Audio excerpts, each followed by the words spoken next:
1200 दिनों में बनाया जाने वाला टाइटैनिक सिर्फ 2 ही घंटों में क्यों डूब गया? 10 अप्रैल 1912 ये वो दिन था जब दुनिया का सबसे बड़ा और महंगा तरीन जहाज़ टाइटैनिक अपने पहले सफ़र के आगाज़ के लिए बिल्कुल तैयार था।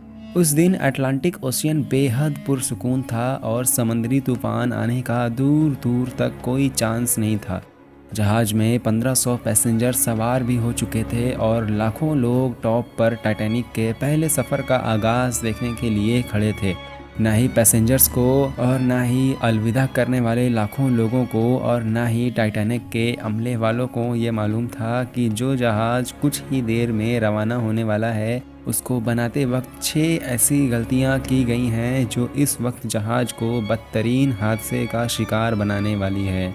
द रियल बेस की वीडियोस में एक बार फिर से खुशामदीद। डियर, आज आप जानेंगे कि अपने दौर के सबसे महंगे, सबसे लग्जरी और सबसे ताकतवर जहाज़ टाइटैनिक की 6 ऐसी गलतियां जो अगर न की गई होती तो शायद आज टाइटैनिक क्रैश होने की वजह से नहीं बल्कि अपने कामयाबी की वजह से दुनिया में फेमस होता। आखिर ऐसी कौन सी 6 गलतियां थीं जो 40 साल एक्सपीरियंस रखने वाले टाइटैनिक के कैप्टन एडवर्ड स्मिथ को भी नज़र ना आई? कैप्टन के 40 साल के एक्सपीरियंस को तो छोड़ें, ये गलतियां टाइटैनिक ऑपरेट करने वाली कंपनी वाइट स्टार लाइन, जिसको 107 शिप्स ऑपरेट करने का एक्सपीरियंस था, उनको भी नज़र नहीं आई। और तो और ये गलतियां टाइटैनिक मैन्युफैक्चर करने वाली कंपनी हारलैंड एंड वोल्फ को भी नज़र नहीं आई, जिन्होंने सिर्फ टाइटैनिक से पहले ही 500 से ज़्यादा शिप्स मैन्युफैक्चर की थी। टाइटैनिक की कंस्ट्रक्शन 1907 में शुरू हुई थी और तकरीबन 3 साल का वक्त और 2000 वर्कर्स की मेहनत के बाद जहाज़ को तैयार कर लिया गया। अब जहाज़ पूरी तरह से तैयार हो चुका था, लेकिन इसको टेस्ट करने का फेज़ अभी भी बाकी था। टाइटैनिक बनाने वालों का भरोसा उस पर तब मज़ीद बढ़ गया जब टाइटैनिक ने अपना पहला टेस्ट राउंड कामयाबी से पार कर लिया था। टेस्ट पास करते ही पूरी दुनिया में मुख्तलिफ अखबारात में इसकी मार्केटिंग की गई, जिसकी हेडिंग थी अनसिंकेबल टाइटैनिक, यानी कभी ना डूबने वाला जहाज़ बना लिया गया है। जहाज का पहला सफ़र इंग्लैंड के शहर साउथहैम्पटन से शुरू होना था, जिसका दिन 10 अप्रैल 1912 मुकर्रर किया गया और जिसकी मंजिल अमेरिका का शहर न्यूयॉर्क थी। टाइटैनिक के इकोनॉमी पोर्शन में सफ़र करने की कीमत $30, जबकि फर्स्ट क्लास में सफ़र करने की कीमत $150 थी, जो आज के दौर में 3,40,000 रुपये बनते हैं। इस मार्केटिंग के नतीजे में यकायक सारी टिकटें बुक कर ली गईं और आखिरकार वो दिन आ ही गया जो अपने पहले सफ़र का आगाज़ करने वाली थी। Mistake number 1। दोपहर को ठीक 12 बजे टाइटैनिक ने अपने पहले सफ़र का आगाज़ कर दिया और साथ ही टाइटैनिक की गलतियां सामने आना शुरू हो गई। कैप्टन स्मिथ को मालिकाना की तरफ से डेडलाइन मिल चुकी थी कि किसी भी सूरत में 17 अप्रैल तक, यानी सिर्फ 7 ही दिनों में न्यूयॉर्क पहुंचना है। इसी वजह से कैप्टन ने जहाज़ की रफ्तार शुरू से ही तेज़ रखी थी और यही थी टाइटैनिक की सबसे पहली गलती। कैप्टन स्मिथ को दी गई मालिकान की तरफ से इंस्ट्रक्शंस और प्रेशर की वजह से न्यूयॉर्क जल्द से जल्द पहुंचना था, क्योंकि यह टाइटैनिक का पहला सफ़र था और अगर वो टाइम से न पहुंचते तो टाइटैनिक की रेप्यूटेशन को काफ़ी नुकसान होता। दुनिया की कोई भी गाड़ी हो, मशीन या फिर जहाज़, उनके कई ऑपरेटिंग प्रोसीजर्स होते हैं, जिनमें स्पीड लिमिट भी इन प्रोसीजर का एक पार्ट होता है और वो पार्ट टाइटैनिक के पहले सफ़र के आगाज़ में ही वायलेट किया गया था। थोड़ी ही देर में जहाज़ साउथहैम्पटन के पोर्ट को इतना पीछे छोड़ चुका था कि अब दूर दूर तक सिर्फ नीले समंदर के अलावा कुछ नज़र नहीं आ रहा था। Mistake number 2। अब टाइटैनिक को चलते हुए 3 दिन गुजर चुके थे। फ्रांस और आयरलैंड में थोड़ी देर के स्टॉप के अलावा टाइटैनिक पिछले 72 घंटों से मुसलसल न्यूयॉर्क की तरफ बढ़ता चला जा रहा था। ये 14 अप्रैल 1912 की शाम थी। समंदर में हर तरफ खामोशी और धुंध छाई हुई थी, जिसकी वजह से विजिबिलिटी भी काफ़ी कम हो चुकी थी। उसी रात एक बहरी जहाज़ जो कि टाइटैनिक से कुछ घंटे ही आगे था, उसके कैप्टन ने वायरलेस पर टाइटैनिक के कैप्टन को समंदर में तैरती हुई चट्टानें यानी आइसबर्ग के बारे में वार्निंग दी थी। एक्सपर्ट्स का मानना है कि यह वार्निंग कम से कम भी 6 बार दी गई थी, लेकिन वायरलेस ऑपरेटर्स की लापरवाही की वजह से इन इंतहाई इम्पोर्टेंट वार्निंग्स इनसे मिस हो गई। इनके लिए शायद ये नॉर्मल बात थी, लेकिन यही थी टाइटैनिक के डूबने की दूसरी वजह, क्योंकि टाइटैनिक अपने दर्जे का पहला लग्जरी जहाज था और इसमें कई वीआईपीज भी मौजूद थे। इसी वजह से ज्यादातर टाइटैनिक का अमला फर्स्ट क्लास पैसेंजर की खिदमत में मौजूद था।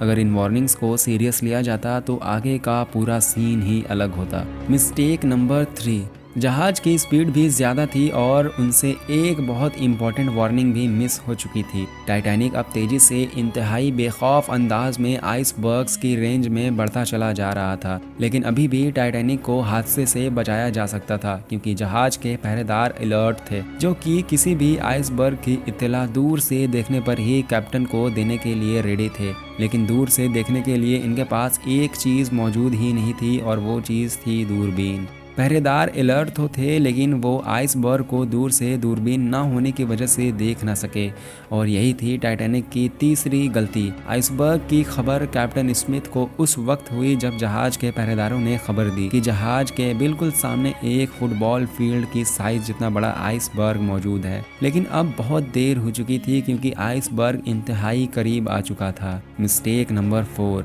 क्योंकि अटलांटिक ओशियन में शिप्स को ऐसे आइसबर्ग्स का सामना करना पड़ता है जिसको बड़े बड़े बाहरी जहाज आराम से हैंडल कर लेते हैं। शायद कैप्टन स्मिथ ने भी यही सोचा था। आइसबर्ग की खबर मिलते ही कैप्टन स्मिथ ने जहाज के इंजन बंद करने का हुक्म दिया और साथ ही टाइटैनिक का रुख बदलने का भी ऑर्डर दिया। बेशक कैप्टन स्मिथ ने आइसबर्ग से बचने की बहुत कोशिश की, लेकिन फासला इतना कम रह गया था कि कुछ भी करना फिजूल साबित हुआ। आइसबर्ग अब टाइटैनिक के सेंटर से टकरा चुका था, लेकिन टाइटैनिक की अभी भी बचने की काफी उम्मीद बाकी थी। ये उम्मीद बाकी रह गई थी कि शायद आइसबर्ग जहाज की बॉडी को नुकसान न पहुंचाए, या फिर आइसबर्ग जहाज से टकराते ही खुद ही टूट हो जाए। और शायद होता भी ऐसा अगर टाइटैनिक की चौथी गलती अपना काम ना दिखाती। एक्सपर्ट्स का मानना है कि टाइटैनिक की बॉडी पर जो रैपिड्स लगी थी वो स्टील की नहीं बल्कि कास्ट आयरन की बनी थी। इन रैपिड्स का काम लोहे के बड़े बड़े पीसेस को आपस में जोड़े रखना है, लेकिन क्योंकि कास्ट आयरन स्टील से काफ़ी नरम होता है, इसी वजह से आइसबर्ग्स टाइटैनिक की बॉडी की जिस जगह में टकराया वहाँ के रैपिड्स प्रेशर की वजह से खुल गए, और फिर वही हुआ जिसका डर कैप्टन स्मिथ को था। मिस्टेक नंबर 5, टाइटैनिक की टक्कर एक फुटबॉल फील्ड जितने बड़े आइसबर्ग से हो चुकी थी।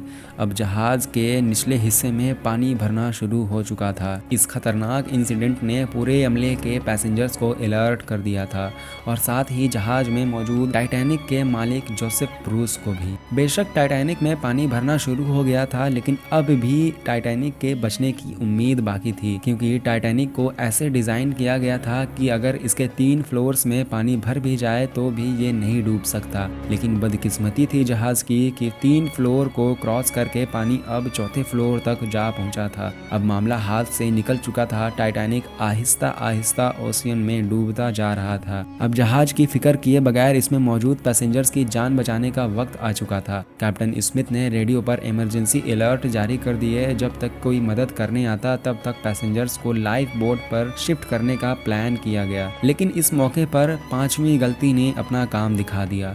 जहाज में टोटल 32 लाइफ बोट्स की जगह थी, लेकिन लापरवाही की वजह से सिर्फ 20 बोट्स ही रखी गई थी। पैसेंजर्स थे 1500 और बोट्स थी सिर्फ 20। मिस्टेक नंबर 6, हर तरफ अफरा तफरी का आलम था और हर शख्स उन चंद गिनी चुनी लाइफ बोट में सवार होना चाहता था। 12:45 पर पहली इमरजेंसी कश्ती समंदर में उतारी गई, लेकिन यहाँ भी एक और हुई छठी गलती। अफरा तफरी के मामले में कश्तियों को बगैर पूरा भरे ही समंदर में उतार दिया गया, जिसमें ज़्यादातर फर्स्ट क्लास पैसेंजर्स को तरजीह दी गई। यानी जो लोग ज़्यादा अमीर थे उनको पहले बिठाया गया था।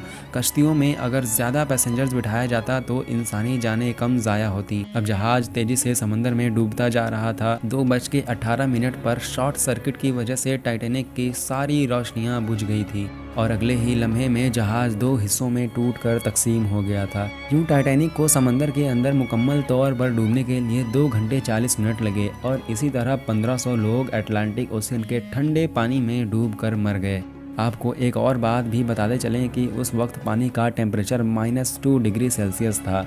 मतलब अगर पैसेंजर्स इस ठंडे पानी में छलांग भी लगाते तो बचने का कोई चांस ही नहीं था, क्योंकि इंसान इतने कम टेम्परेचर में 30 मिनट से भी ज़्यादा सरवाइव नहीं कर सकता। कहा जाता है कि मरने वालों की तादाद 1500 से भी ज़्यादा थी, क्योंकि जिन लोगों की जहाज़ के अमले से जान पहचान थी उनमें से काफ़ी लोग जहाज़ पर बगैर टिकट पर सवार हो गए थे। जिंदा बच जाने वालों में सबसे ज़्यादा तादाद बच्चों और ख़वातीन की थी। दूसरी तरफ कैप्टन स्मिथ था, जो सारा वक्त पैसेंजर्स की जान बचाने में लगा रहा।